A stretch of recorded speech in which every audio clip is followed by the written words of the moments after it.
నమస్కారం V7 city news కి స్వాగతం. తిరుపతిలోని శ్రీ గోవిందరాజస్వామి వారి బ్రహ్మోత్సవాల్లో భాగంగా 4వ రోజైన గురువారం ఉదయం గోవిందరాజస్వామి వారు కల్పవృక్ష వాహనంపై భక్తులను కటాక్షించారు. ఉదయం 7 గంటల నుండి వాహన సేవ వైభవంగా సాగింది. వాహనం ముందు గజరాజులు టీవీగా నడుస్తుండగా భక్తజన బృందాల కోలాటాలు, మంగళ వాయిద్యాల నడుమ స్వామివారి వాహన సేవ కోలాహలంగా జరిగింది. భక్తులు అడుగడుగున కర్పూర హారతులు సమర్పించి స్వామివారిని దర్శించుకున్నారు. ప్రకృతి శోభను సమకూర్చేది చెట్టు. అనేక విధాలైన వృక్షాలు సృష్టిలో ఉన్నాయి. అందులో మేటి కల్పవృక్షం. ఇతర వృక్షాలు తమకు కాచిన ఫలాలను మాత్రమే ప్రసాదిస్తాయి. అలా కాక కల్పవృక్ష వాంఛిత ఫలాలన్నింటినీ ప్రసాదిస్తుంది. భక్తుల కోరికలు ఈరిచ్చే కోనేటి రాయుడు ఈ కల్పవృక్షాన్ని అధిరోహించి భక్తులను అనుగ్రహిస్తాడు. అనంతరం ఉదయం 10 నుండి 11 గంటల వరకు స్వామి అమ్మవార్లకు స్నపన తిరుమంచడం వేడుకగా నిర్వహించారు. ఈ కార్యక్రమంలో పెద్దజీఆర్ స్వామి, చిన్నజీయంగార్లు, డిప్యూటీఓ శాంతి, పలువురు అధికారులు, అర్చకులు, శ్రీవారి సేవకులు, భక్తులు పాల్గొన్నారు.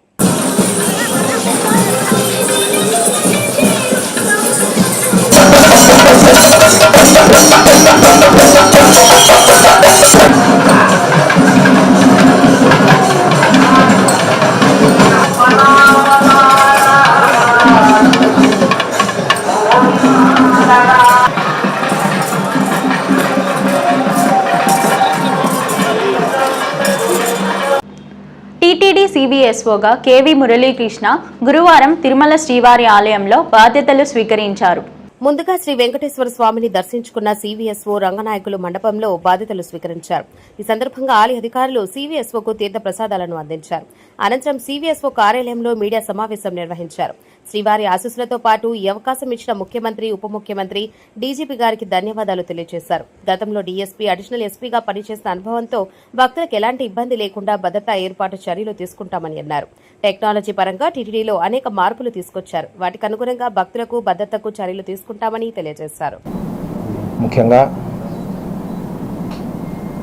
ఈ ఉద్యోగానికి నేను యోగ్యుడనని భావించి నాకు ఈ అవకాశాన్ని ఇచ్చినటువంటి గౌరవ ముఖ్యమంత్రి గారికి, గౌరవ ఉప ముఖ్యమంత్రి గారికి, గౌరవ చీఫ్ సెక్రటరీ మరియు గౌరవ డీజీపీ గారికి అందరికీ కూడా హృదయపూర్వక ధన్యవాదాలు తెలియజేసుకుంటున్నాను. ఇదివరలో ఇక్కడ డిఎస్పీగా, అడిషనల్ ఎస్పీగా పనిచేసినటువంటి అనుభవం ఉండడం వలన ఇక్కడ ఉన్నటువంటి పరిస్థితులని అవగాహన చేసుకోవడానికి కొంత నాకు పాత ఎక్స్పీరియన్స్ అనేటటువంటిది ఉపయోగపడుతుంది అనేటటువంటిది తెలియజేస్తున్నాను. అలాగే గౌరవ చైర్మన్ గారి ఆధ్వర్యంలో ఉన్న బోర్డు మరియు గౌరవ ఈఓ గారు, గౌరవ అడిషనల్ ఈఓ గారు ఈ మధ్య కాలంలో, ఇటీవల కాలంలో తీసుకున్నటువంటి అనేక స్టెప్స్ ఏవైతే ఉన్నాయో అవన్నింటినీ కూడా ఒకసారి నేను కూడా వాటిలన్నింటినీ కూడా అర్థం చేసుకోవాల్సినటువంటి అవసరం ఉంది. ముఖ్యంగా భక్తుల యొక్క భద్రతకు సంబంధించి, అలాగే టీటీడీ ఎస్టాబ్లిష్మెంట్స్కి సంబంధించినటువంటి భద్రతకు సంబంధించి ప్రత్యేకమైనటువంటి దృష్టి అనేటటువంటి దాన్ని పెడుతూ శతాబ్దాల నుంచి ఇక్కడ ఉన్నటువంటి ఆచారాలు, అలాగే సెక్యూరిటీ ప్రోటోకాల్స్కి సంబంధించి వ్యవహారాలు అన్నీ కూడా వాటిని పాటిస్తూ మరింత మెరుగైనటువంటి భద్రతా ప్రమాణాలను ఎలా తీసుకురావాలనే విధంగా పనిచేయడం జరుగుతుంది. ప్లాస్టిక్ రహిత తిరుపతి స్థాపనకు ప్రతి ఒక్కరూ కలిసి రావాలని నగరపాలక సంస్థ కమిషనర్ ఎన్ మౌర్య పిలుపునిచ్చారు. ప్రపంచ పర్యావరణ దినోత్సవం సందర్భంగా నగరపాలక సంస్థ ఆధ్వర్యంలో గురువారం స్థానిక రైతు బజార్లో ప్రజలకు గుడ్డ బ్యాగులను కమిషనర్ పంపిణీ చేసి ప్లాస్టిక్ వలన కలిగే అవస్థలను వివరించారు. ఈ సందర్భంగా కమిషనర్ మాట్లాడుతూ ప్లాస్టిక్ వినియోగం వలన మానవ మనుగడకు ప్రమాదం వాటిల్లుతుందని అన్నారు. ఇప్పటికే తిరుపతిలో సింగిల్ యూజ్ ప్లాస్టిక్ 120 మైక్రాన్స్ కన్నా తక్కువ ఉన్న ప్లాస్టిక్ నిషేధమని అన్నారు. కూరగాయలు కొనేందుకు వచ్చే వారందరూ గుడ్డ, జూట్ బ్యాగులు వాడేలా అవగాహన కల్పించాలని అన్నారు. ఈ కార్యక్రమంలో అదనపు commissioner Charan Tej Reddy, deputy commissioner Amarayya, municipal health officer doctor Yuvanvesh Reddy, sanitary supervisor Chenchayya తదితరులు పాల్గొన్నారు. పొల్యూషన్ ని తగ్గించడం కోసము కొన్ని ఇనిషియేటివ్స్ తీసుకుంటున్నాం. అందులో భాగంగా రైతు బజార్లో ఈ క్లాత్ బ్యాగ్స్ ప్రమోట్ చేసుకోవాలి, ప్లాస్టిక్ని నిషేధించాలనేసి ఒక అవేర్నెస్ ఇనిషియేటివ్ తీసుకున్నాము. ఇక్కడ ఉన్న షాప్ వాళ్ళందరితో కూడా చెప్పడం జరిగింది. ప్లాస్టిక్ అనేది వాడకూడదు, వాళ్ళు కూడా ఇవ్వకూడదు. ఎవరన్నా ఇక్కడ రైతు బజార్కి వచ్చే వాళ్ళు వాళ్ళే కవర్లు, క్లాత్ బ్యాగ్స్ ఇంట్లో నుంచి తీసుకొని వచ్చి, లేదా ఇక్కడ ఒక ఒక వెండింగ్ మిషన్ పెట్టారు, అక్కడైనా క్లాత్ బ్యాగ్స్ తీసుకోవచ్చు. బట్ ఈ 50 ర్యాప్ కవర్స్ అయితే 51 మైక్రాన్స్ కంటే తక్కువ. అండ్ మనం క్యారీ బ్యాగ్స్ అయితే 120 మైక్రాన్స్ ఉండాల్సి ఉంటుంది. So wrap bags 51 above and carry bags 120 microns above. 120 లేకపోతే అవైలబిలిటీ తక్కువ ఉంది కాబట్టి 75 మైక్రాన్స్ వరకు కూడా అలో చేయడం జరుగుతుంది. సో ఈ ప్లాస్టిక్ని ప్రతి ఒక్కరు కూడా నిషేధిస్తేనే ఈ ప్లాస్టిక్ ఫ్రీ సిటీ అనేది అచీవ్ చేయడం జరుగుతుంది. పర్యావరణ పరిరక్షణతోనే భవిష్యత్తులో మానవ మనుగడ సాధ్యమవుతుందని, ఇందుకోసం మొక్కలు పెంచాలని ఎమ్మెల్యే ఆరణి శ్రీనివాసులు అన్నారు. ప్రపంచ పర్యావరణ దినోత్సవాన్ని పురస్కరించుకొని నగరపాలక సంస్థ ఆధ్వర్యంలో సీతమ్మ రోడ్డు నందు ఎమ్మెల్యే ఆరణి శ్రీనివాసులు, కమిషనర్ మౌర్యలు మొక్కలు నాటారు. ఈ సందర్భంగా ఎమ్మెల్యే మాట్లాడుతూ ఆధ్యాత్మిక క్షేత్రమైన తిరుపతిలో పర్యావరణ పరిరక్షణ కొరకు అన్ని చర్యలు చేపడుతున్నామని అన్నారు. 5,090 మొక్కలు నాటేందుకు శ్రీకారం చుట్టామని అన్నారు. నాటిన మొక్కలను యువకులు, మహిళలు దగ్గరుండి కాపాడుకోవాలని అన్నారు. బీట్ ప్లాస్టిక్ పొల్యూషన్ థీమ్తో ప్రపంచ పర్యావరణ దినోత్సవాన్ని నిర్వహించుకుంటున్నామని, ఒకసారి వాడి పడేసే ప్లాస్టిక్కు ప్రజలు దూరంగా ఉండాలని ఆయన కోరారు. ప్లాస్టిక్ పొల్యూషన్ తగ్గింపులో భాగంగా ముఖ్యమంత్రి చంద్రబాబు నాయుడు, ఉప ముఖ్యమంత్రి పవన్ కళ్యాణ్లు ఒకసారి వాడి పడేసే ప్లాస్టిక్ వినియోగంపై నిషేధం విధించారని ఆయన తెలిపారు. ఈరోజు తిరుపతి నగరపాలికలో చెట్లు నాటే కార్యక్రమానికి శ్రీకారం చుట్టడం జరిగింది. ఈరోజు మున్సిపల్ కార్పొరేషన్ తరపున 5,090 మొక్కలు కార్పొరేషన్ పరిధిలో ఉన్న అన్ని ఏరియాలలో కూడా నాటే కార్యక్రమాన్ని మొదలు పెట్టడం జరిగింది. దీన్ని ప్రతి ఒక్కరూ కాపాడుకునే బాధ్యత ముఖ్యంగా యువకులకు, మహిళలకు, ఎవరి ఇంటి ముందు ఉంటే వాళ్ళందరూ కూడా నీళ్లు కూడా పోసి ట్రీ గార్డ్స్ కూడా ఇస్తాము. దీన్ని అన్ని వసతులు మున్సిపాలిటీ నుంచి సమకూరుస్తాము. దీన్ని కాపాడుకునే బాధ్యత ముఖ్యంగా యువకులకు, మహిళలకు ఉంది. పెట్టి పోషించి పెద్దది చేసుకుంటే వాతావరణం, పర్యావరణం బాగుపడుతుంది. వరల్డ్ ఎన్వైరన్మెంట్ డే కాబట్టి కార్పొరేషన్ పరిధిలో అలాగే టుడా పరిధిలో 5,090 మొక్కలు కార్పొరేషన్ పరిధిలో అండ్ టుడా పరిధిలో 15,000 మొక్కలు నాటడం జరుగుతుంది. ఇది ముఖ్యంగా ప్రతి ఒక్కరు కూడా బాధ్యతగా తీసుకొని ఈ మొక్కలు నాటి దాని సర్వైవల్ కోసం కూడా మనం కృషి చేయాలి. అలాగే say no to plastic pollution, అంటే ప్లాస్టిక్ ఫ్రీ సిటీ. తిరుపతి ఇంతకుముందు 2019లో ప్లాస్టిక్ ఫ్రీ సిటీగా ఒక పేరు వచ్చింది. దాని తర్వాత కొంచెం లీనియన్గా వదిలేయడం వల్ల మళ్ళీ ప్లాస్టిక్ అనేది ఎక్కువ ఉండడము, ప్లాస్టిక్ పొల్యూషన్ అనేది ఎక్కువ అవుతూ ఉంది. కాబట్టి కార్పొరేషన్ తరఫున మనం చాలా ఇనిషియేటివ్స్ తీసుకుంటున్నాము. అట్లాగే ఆల్టర్నేటివ్స్ కూడా మనము ఆల్టర్నేటివ్స్ ఏమున్నాయనేసి ఛాంబర్ ఆఫ్ కామర్స్ వాళ్ళతో టైఅప్ అయ్యి కూడా చేస్తున్నాము. అట్ ద సేమ్ టైం ప్రతి ఒక్కరు కూడా ట్రేడర్స్ కానీ, హోల్సేలర్స్ కానీ, స్ట్రీట్ వెండర్స్ నుంచి ప్లాస్టిక్ వాడుకోకుండా ఉండి దాని ఆల్టర్నేటివ్ క్లాత్ బ్యాగ్స్ ఇవి వాడాలని కోరుకుంటున్నాను.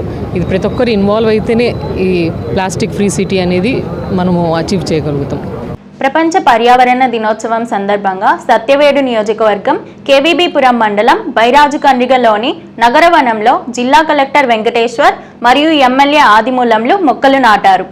జూన్ 5న ప్రపంచ పర్యావరణ దినోత్సవం సందర్భంగా ముఖ్యమంత్రి ఆదేశానుసారం ప్రతి ఇంటా, ప్రతి గ్రామం, ప్రతి మండలంలోని మొక్కలు నాటే కార్యక్రమం చేపట్టడంలో భాగంగా నేడు సత్యవేడు నియోజకవర్గంలోని కేవీబీపురం మండలంలోని బైరాగ్ కండ్రిగ గ్రామంలో మొక్కలు నాటే కార్యక్రమం జిల్లా కలెక్టర్ ఆర్డీఓ శ్రీకాళహస్తి ఎమ్మెల్యే కలిసి చేపట్టడం ఎంతో శుభదాయకమని అన్నారు. ఈ సందర్భంగా వారు మాట్లాడారు.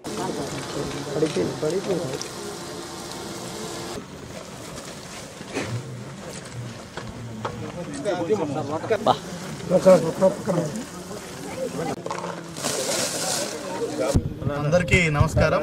మనం ఈరోజు జూన్ 5వ తారీఖు ప్రపంచ పర్యావరణ దినోత్సవం, వరల్డ్ ఎన్విరాన్మెంట్ డే సందర్భంగా గౌరవ ముఖ్యమంత్రి గారు ఇచ్చిన పిలుపు మేరకు రాష్ట్ర వ్యాప్తంగా కూడా మనం ఈరోజు మొక్కలు నాటే కార్యక్రమం చేస్తున్నాము. దాంట్లో భాగంగానే తిరుపతి జిల్లాలో సత్యవేడు నియోజకవర్గంలోని కేవీబీపురం మండలంలో బార్డరింగ్ టు శ్రీకాళహస్తి కాన్స్టిట్యున్సీ, ఇక్కడ మనం నగరవనంలో ఇది ఏదైతే రిజర్వ్ ఫారెస్ట్లో ఉందో డీగ్రేడెడ్ రిజర్వ్ ఫారెస్ట్ని మనం ప్రాపర్ ఫారెస్ట్ ఏరియా చేసే భాగంగా ఈరోజు ఇక్కడ మనం ప్లాంటేషన్ కార్యక్రమం టేకప్ చేయడం జరిగింది. ఇదంతా కూడా సుమారుగా జిల్లా వారీగా మనం ఈరోజు 5 లక్షల ప్లాంట్స్ని, మన మొక్కల్ని మనం ఈరోజు నాటడానికి కార్యాచరణ తీసుకున్నాం. దీంట్లో ప్రతి ఒక్కరిని కూడా భాగస్వాములు చేస్తూ టీటీడీని, అదేవిధంగా లైన్ డిపార్ట్మెంట్స్ అనేటువంటి మెయిన్గా ఫారెస్ట్ డిపార్ట్మెంటు, ఎన్ఆర్జిఎస్, డిఆర్డిఏ, అదేవిధంగా Panchayati Raj department, school education department, రేపు స్కూల్ స్టార్ట్ అయ్యాక కూడా ప్రతి ఒక్క స్కూల్ పరిధిలో, అంగన్వాడీ పరిధిలో సుమారుగా 1,00,000 మొక్కలు నాటడానికి కూడా మేము ప్లాన్స్ ఏర్పాట్లు చేసుకున్నాము. నమస్కారం. ఈరోజు ఒక శుభదినం. సత్యని సంబంధించి కేవీపురం మండలంలో బైరాజ్ గండిగ వద్ద గౌరవ జిల్లా కలెక్టర్ గారు, విఎఫ్ గారు, ఆర్డీఓ గారు, అలాగనే కాళాశ్రీ సుధిరెడ్డి గారు, మేమందరం కూడా కలిసి గౌరవ ముఖ్యమంత్రి వర్యులు ఈరోజు ప్రపంచ ఈ పెద్ద కార్యక్రమం, మెగా కార్యక్రమం. మెగా అంటే ఎక్కువ చెట్లు నాటడం. ఇది చాలా అద్భుతం. ప్రపంచ పర్యావరణ దినోత్సవం జూన్ 5. ఇది జిల్లాలో జరిగే కార్యక్రమం. ఇది మన ప్రాంతంలో పెట్టడం నిజం కూడా చాలా సంతోషించే విషయం, ఆనందదాయకం. ప్రభుత్వం, గౌరవ ముఖ్యమంత్రి గారు ప్రతి ఇంట చెట్టు పెట్టాలా, ప్రతి గ్రామంలో ఉండాలా, ప్రతి మండలంలో ఉండాలా, రాష్ట్ర వ్యాప్తంగా చెట్టు నాటే కార్యక్రమాన్ని ముమ్మరం చేయాలనే ఉద్దేశంతో అన్ని ప్రాంతాల్లో కూడా ఒకే రోజు జూన్ 5 అయినటువంటిది ఇచ్చేసి ఈరోజు అన్ని ప్రాంతాల్లో కూడా ఈ కార్యక్రమం మొదలుపెట్టారు. దీనికి అటవీ శాఖ సిబ్బంది కానీ, ప్రభుత్వ అధికారులు కానీ, ప్రజాప్రతినిధులు కానీ అందరూ అక్కడ కావాలా. ఇది ఒక వన మహోత్సవం, చాలా అద్భుతమైన కార్యక్రమం. ఎక్కడ ఎండ వస్తే ఈరోజు ఎండ ఈ చెట్టు కింద ఉన్నాం, లేకపోతే ఎండలో నిలబడలేము. అలాగనే ఈ దేశంలో, ప్రపంచంలో ఎక్కడైనా కూడా కరోనా వచ్చినప్పుడు కొన్ని వేల మందికి, నాకు కూడా కరోనా వచ్చింది, ఆక్సిజన్ లేకుండా చాలా ఇబ్బంది పడ్డారు. దీనికి కారణం ఏమంటే గతంలో ఈ పొల్యూషన్ లేకుండా ఉండింది, ఇప్పుడు పొల్యూషన్ ఎక్కువైపోయింది.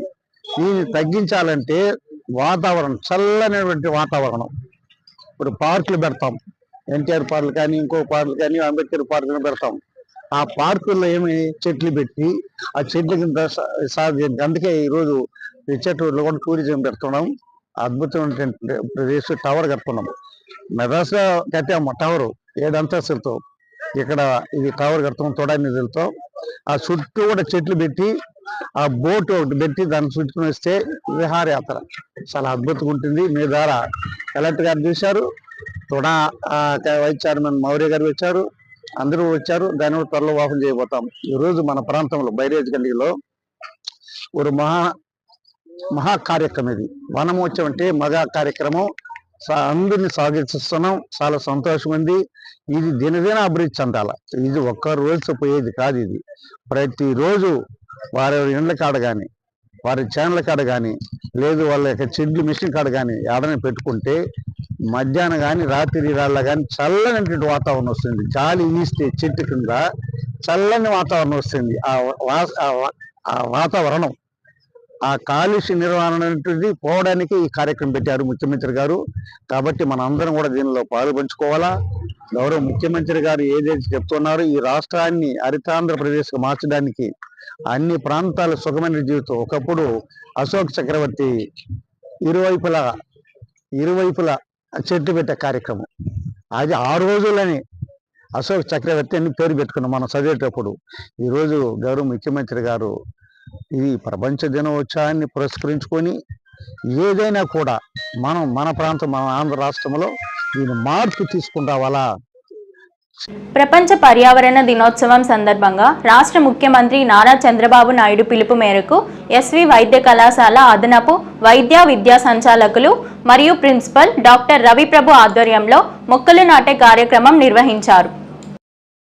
ఈ సందర్భంగా ఆయన మాట్లాడుతూ ఆంధ్రప్రదేశ్ ప్రభుత్వం ప్రతిష్టాత్మకంగా చేపట్టిన రాష్ట్ర వ్యాప్తంగా 1,00,000 మొక్కలు నాటే కార్యక్రమంలో మొక్కలు నాటడం వలన వాతావరణంలో ఉష్ణోగ్రతలను పెంచే కార్బన్ డయాక్సైడ్ తగ్గిపోతుందని, తద్వారా భూమి చల్లబడుతుందని అభిప్రాయం ఉంది. జీవుల మనుగడకు అవసరమైన ఆక్సిజన్, ఆహారాన్ని మొక్కలు అందిస్తున్నాయి. భవిష్యత్ తరాలకు కాలుష్యరహిత వాతావరణం అందించాలని, రాష్ట్రంలో వాయు కాలుష్యాన్ని తగ్గించాలనే లక్ష్యంతో జరుగుతున్న మొక్కలు నాటే కార్యక్రమం జరిగింది. ఈ సందర్భంగా చెట్లు నాటే కార్యక్రమం, ఫలాలు అలాగే పుష్పాలు కూడా ఎక్కువగా వచ్చే వృక్షాలన్నీ ఈరోజు నాటేందుకు ఈరోజు అందరం కలిసికట్టుగా పూనుకున్నాము. సో దీనివల్ల చెట్లు నాటడం వల్ల ఏంటంటే అందరికీ తెలిసింది ఏంటంటే అవి ప్రాణవాయువుని అందిస్తాయి అందరికీ. దాంతోపాటు ఎక్కువ నీడను కూడా ఇస్తున్నాయి. సో ఇటువంటి చెట్లు కూడా మన కాలేజీ ఆవరణలో కూడా చాలా చెట్లు ఉండడం జరిగింది. దాన్ని కాపాడుకుంటూ దాంతోపాటు ఇంకా ఎక్కువ చెట్లు నాటడానికి ఈరోజు ప్రయత్నిస్తున్నాము. ఇందులో నేషనల్ మెడికల్స్ ఆర్గనైజేషన్ స్టూడెంట్స్ అంతా కూడా యాక్టివ్గా ఉంటే రిప్రజెంటేటివ్స్ కూడా ఉండి ప్రత్యేకంగా ఈరోజు ఈ కార్యక్రమాన్ని ఇక్కడ నిర్వహిస్తున్నాము. ప్రపంచ పర్యావరణ దినోత్సవం సందర్భంగా చెట్లు నాటి మొక్కలకు నీళ్లు పోసి వనాలను సంరక్షించుకోవచ్చని ఎమ్మెల్యే బొజ్జల సుధీర్ రెడ్డి అన్నారు. ప్రపంచ పర్యావరణ దినోత్సవం సందర్భంగా రేణిగుంట శ్రీనివాస జూనియర్ కాలేజీ నందు మొక్కలు నాటే కార్యక్రమానికి గురువారం MLA Sudheer Reddy, TUDA chairman dollar Diwakar Reddy Andhra Pradesh పాల్గొన్నారు. ఈ సందర్భంగా ఎమ్మెల్యే బొజ్జల సుధీర్ రెడ్డి మాట్లాడుతూ ఒక మొక్కను నాటడం ద్వారా భవిష్యత్ తరాలకు జీవన యోగ్యమైన ప్రకృతిని అందించగలమన్న భరోసా కలుగుతుందని సుధీర్ రెడ్డి స్పష్టం చేశారు. భూమి మీద ఉన్న ప్రతి జీవకోటికి ప్రాణాధారం చెట్లు. అలాంటిది మొక్కను నాటి పర్యావరణాన్ని పరిరక్షించుకోవాల్సిన బాధ్యత ప్రతి ఒక్కరిపై ఉందని అన్నారు. వర్షాలు సమృద్ధిగా పడి పంటలు బాగా పండాలంటే పర్యావరణ పరిరక్షణలో ప్రతి ఒక్కరూ భాగస్వాములు కావాలని అధికారులు సూచించారు. పర్యావరణ పరిరక్షణ కోసం మొక్కలు నాటాలని తుడా చైర్మన్ డాలర్ దివాకర్ రెడ్డి తెలిపారు. పర్యావరణ రక్షణ కోసం ప్రతి ఒక్కరూ పాటుపడాలని అన్నారు. ప్రజా సంఘాల నాయకులు, యువకులు గ్రామీణ ప్రాంతాలలో పర్యావరణ రక్షణకు కృషి చేయాలని పిలుపునిచ్చారు. పచ్చదనానికి మరి కాలంలో విలువలేని దీంట్లో మనం పచ్చదనాన్ని ఎలా డెవలప్ చేయాలి, ఎలా ముందుకు పోవాలి, దానివల్ల ఉపయోగాలు ఏమిటి అని మన పిల్లలకు కూడా చెప్పే అవసరం ఎంతో ఉంది. ఏదో మనం హడావిడికి రావడం, పొలిటికల్గా స్పీచ్ చేయడం, లేకుంటే రెండు మొక్కలు నాడడం, వెళ్ళిపోయిన తర్వాత మొక్క పరిస్థితి ఏందని ఆలోచించాలి. కాబట్టి ఆ మొక్కని పెంచి రేపు పొద్దున్నే వచ్చే రోజుల్లో పిల్లలకి ఎలా ఉపయోగపడుతుందనే దాంట్లో మరి ఈరోజు సుధరమ్మ కానీ అమ్మగారు కానీ మా అక్క అట్నే తమ్ముడు దివాకర్ గారు ఈరోజు భాగస్వాములై రేణిగుంటలో ఈరోజు మరి మొక్కలు నాటే కార్యక్రమం చేశారు. అంతేకాకుండా గవర్నమెంట్ నుంచి ఈరోజు ఇప్పుడే ఎవరైతే ఆఫీసర్స్ ఉన్నారో వాళ్ళు అడిగాను, నాకు కనీసం ఒక 50,000 మొక్కలు కావాలి కాళహస్తిలో. ఎందుకంటే నాన్నగారు బొజ్జల గోపాలకృష్ణారెడ్డి గారు బతుకున్న కాలంలో ఊరందూరు రోడ్డు పోయినప్పుడు ఆ రోడ్డు చూస్తే నిజంగానే ఆ రోడ్డు కనిపిదు, అంత పచ్చంగా అటు ఇటు చెట్లు ఉంటాయి. ఆ రోడ్ ఎన్విరాన్మెంటల్ సందర్భంగా ముఖ్య అతిథులుగా విచ్చేసినటువంటి మా అన్నగారు కాళహస్తి ఎమ్మెల్యే శ్రీకృష్ణ గారికి, ఎక్స్ఎమ్మెల్యే మరియు green and development green and beautification development Sudharamma అక్క గారికి అందరికీ నమస్కారాలు. ఈరోజు మనం చూసినట్టయితే మొత్తం ఎక్కడ చూసినా కూడా చుట్టుపక్కల పొల్యూషన్ అది ఇంట్లో కావచ్చు, బయట కావచ్చు, వీధుల్లో కావచ్చు. ఈ పొల్యూషన్ అరికట్టాలంటే మనకు ఉన్నటువంటి నెక్స్ట్ జనరేషన్స్ అంతా బాగా డెవలప్ అయ్యి ఆరోగ్యంగా ఉండాలంటే మనకు ఒకటి ఏంటంటే ఒక గ్రీనరీ మనం ఎంత డెవలప్ అయ్యి చేస్తామో ఆటోమేటిక్గా అక్కడ మంచి ఆరోగ్యం ఉంటుందనేది ప్రపంచం మొత్తం చెప్తారు. సో కాబట్టి ఈరోజు ఎన్విరాన్మెంట్ డే సందర్భంగా సుమారు 20-30 మొక్కలు ఈరోజు నాటాలని చెప్పేసి ఈరోజు సంకల్పంతో ఇప్పుడే ప్లెడ్జ్ కూడా ప్రతిజ్ఞ చేసేసి అందరూ కూడా యువత కూడా చెప్పేది ఏంటంటే ఎంజోబ్ ఎంటర్టైన్మెంట్తో పాటు ఇది కూడా ఒక ఎంటర్టైన్మెంట్లో భాగం తీసుకొని ఇది కూడా ఒక ప్యాషనేట్ తీసుకొని ప్రతి ఒక్క యువత కూడా ఇంటికి కనీసం ఒక 5 నుంచి 10 మొక్కలు వాళ్ళ చుట్టుపక్కల నాటుకోవాలని చెప్పేసి నేను మనస్ఫూర్తిగా కోరుకుంటున్నాను. అదేవిధంగా రేణిగుంట ఉన్నటువంటి మంచిలిగొండ చెరువు కావచ్చు, బిస్మిల్లానగర్ చెరువు కావచ్చు, ఇవన్నీ పార్క్ కూడా ఇవన్నీ కూడా మేము డెవలప్ చేస్తామని మనస్ఫూర్తిగా మాటిస్తున్నాను. ఇట్లా అక్కగారు కూడా దీనికి సంబంధించి చేయడం వచ్చి కూడా సంతోషం. కాబట్టి అక్కగారి సహాయంతో కూడా సహకారంతో ఖచ్చితంగా రాబోయే రోజుల్లో తిరుపతి జిల్లా వ్యాప్తంగా కూడా మొత్తం యాక్సిమం ఎంతవరకు చెట్లు పెట్టేదానికి ప్లాన్ చేస్తూ అందరూ సహకరిస్తానికి మనస్ఫూర్తిగా ఉన్నాను. Thank you. తిరుపతి జిల్లా డిపిఎంఓ డాక్టర్ శ్రీనివాసులను గురువారం జిల్లా వైద్య ఆరోగ్య శాఖ కార్యాలయం నందు నగరంలో నూతనంగా యూపీహెచ్సి నందు రీడిప్లాయ్మెంట్ చేరిన హెల్త్ అసిస్టెంట్లు మర్యాదపూర్వకంగా కలిసి ఘనంగా సన్మాన కార్యక్రమాన్ని నిర్వహించారు. ఈ సందర్భంగా డాక్టర్ శ్రీనివాసులు మాట్లాడుతూ వ్యాధులపై ప్రజలకు విస్తృతంగా అవగాహన కార్యక్రమాన్ని నిర్వహించడంతో పాటు ఇంటి పరిసర ప్రాంతాల్లో మురుగునీరు నిల్వ ఉండడం ద్వారా దోమలు వృద్ధి చెంది డెంగ్యూ, మలేరియా, చికన్ గున్యా, మెదడువాపు, బోధకాలు వంటి వ్యాధులు వచ్చే అవకాశాలు ఉన్నాయని ప్రజలకు విస్తృతంగా అవగాహన కార్యక్రమాన్ని నిర్వహించాలని కోరారు. వారంలో ఒకరోజు డ్రై డే కార్యక్రమాన్ని నిర్వహించుకునేలా ప్రజలకు అవగాహన కల్పించాలని అన్నారు. ఈ కార్యక్రమంలో హెల్త్ అసిస్టెంట్లు నంబి మధు, బాలకృష్ణారెడ్డి, భువనగిరి, కోటి, వేణు, శ్రీనివాస్ నాయుడు, శివ తదితరులు పాల్గొన్నారు. గుంటూరు వేదికగా journalist sports association of Andhra Pradesh ఆధ్వర్యంలో గత 3 రోజులుగా జరుగుతున్న అమరావతి కప్ క్రికెట్ పోటీల్లో ఫైనల్స్లో చిత్తూరు, కడప జట్లు తలపడగా కడప జట్టు ఫైనల్స్ విజేతగా నిలువగా చిత్తూరు జట్టు రన్నర్స్గా నిలిచారు. 170 పరుగుల విజయలక్ష్మితో బరిలోకి దిగిన చిత్తూరు జట్టు నిర్ణీత 16 ఓవర్లలో 135/6 పరుగులు చేసి ఓటమి పాలై. రెండో సెమీఫైనల్స్ లో కడప జట్టు నిర్ణీత 12 ఓవర్లలో 140 పరుగులు చేయగా శ్రీకాకుళం జట్టు 102 పరుగులు చేసి ఓటమి పాలైంది. దీంతో చిత్తూరు కడప జట్టు ఫైనల్కు చేరుకున్నాయి. మధ్యాహ్నం గుంటూరు పోలీస్ పరేడ్ గ్రౌండ్లో జరిగిన ఫైనల్ మ్యాచ్లో టోర్నీ మొత్తంలో అత్యధిక వికెట్లు సాధించిన చిత్తూరు జట్టు captain Srinivasulu best bowler award కైవసం చేసుకున్నారు. ఈ కార్యక్రమానికి ముఖ్య అతిథిగా విచ్చేసిన గుంటూరు తూర్పు నియోజకవర్గం MLA Nazeer Ahmed winners runners జట్టుకు ట్రోఫీలను అందజేశారు. ఈ సందర్భంగా ఆయన మాట్లాడుతూ వార్తల సేకరణలో ఎప్పుడూ బిజీగా ఉండే జర్నలిస్టులు క్రీడల్లో ఇంతగా రాణిస్తూ ఉండడం నిజంగా అభినందనీయమని అన్నారు. రాష్ట్రంలో 13 జట్లు ఇందులో పాల్గొనడం గొప్ప విషయమని అన్నారు. విన్నర్స్ రన్నర్స్ గా నిలిచిన కడప చిత్తూరు జట్లకు ఆయన శుభాకాంక్షలు తెలిపారు. ఈ కార్యక్రమంలో GGH superintendent doctor Ramana, KIMS Shikhara hospital orthopaedic doctor Jayakishan, sports injury specialist doctor Sai Krishna, Bhashyam Kireeti, Joseph, రాష్ట్ర ప్రధాన కార్యదర్శి విజయ్ కుమార్, టోర్నమెంట్ నిర్వాహకులు పుల్లంశెట్టి ఉదయ్ కుమార్, పెంచర్తి రాజేష్, ఇక్కుర్తి వెంకటేష్, బండారు రాము, జేసెఫ్ రాష్ట్ర జిల్లా నాయకులు, క్రీడా జర్నలిస్టులు తదితరులు పాల్గొన్నారు. పర్యావరణ పరిరక్షణతోనే మానవ మనుగడ సాధ్యమని బీజేపీ నాయకులు గుండాల గోపీనాథ్ రెడ్డి అన్నారు. ప్రపంచ పర్యావరణ దినోత్సవాన్ని పురస్కరించుకొని ప్రధాని నరేంద్ర మోదీ సూచనల మేరకు బీజేపీ నాయకుల ఆధ్వర్యంలో స్థానిక టీఎంఆర్ కళ్యాణ మండపం రోడ్డులో బీజేపీ నాయకులు మొక్కలు నాటారు. ఈ సందర్భంగా వారు మాట్లాడారు. జై శ్రీరామ్. ఈరోజు పర్యావరణ దినోత్సవం సందర్భంగా గౌరవనీయులైన మోడీ గారు ఆదేశం మేరకు ప్రతి ఒక్కరూ తన తల్లి పేరు మీద చెట్టు నాటే కార్యక్రమాన్ని సూచనమైనది. దాని సందర్భముగా నార్త్ మండల ఆధ్వర్యంలో సీనియర్ నాయకులు, జనరల్ సెక్రటరీ, కార్యకర్తలతో మా అమ్మ లలితమ్మ పేరు మీద చెట్టు నాటడం జరిగింది. ప్రతి ఒక్కరు కూడా దీన్ని సక్సెస్ చేయాలని కోరుకుంటున్నాము. ప్రతి ఒక్కరు దీన్ని పాటించాలా, ఆరోగ్యాన్ని, పర్యావరణాన్ని కాపాడాలి. జై శ్రీరామ్. ఈ వార్తలు ఇంతటితో సమాప్తం. నమస్కారం.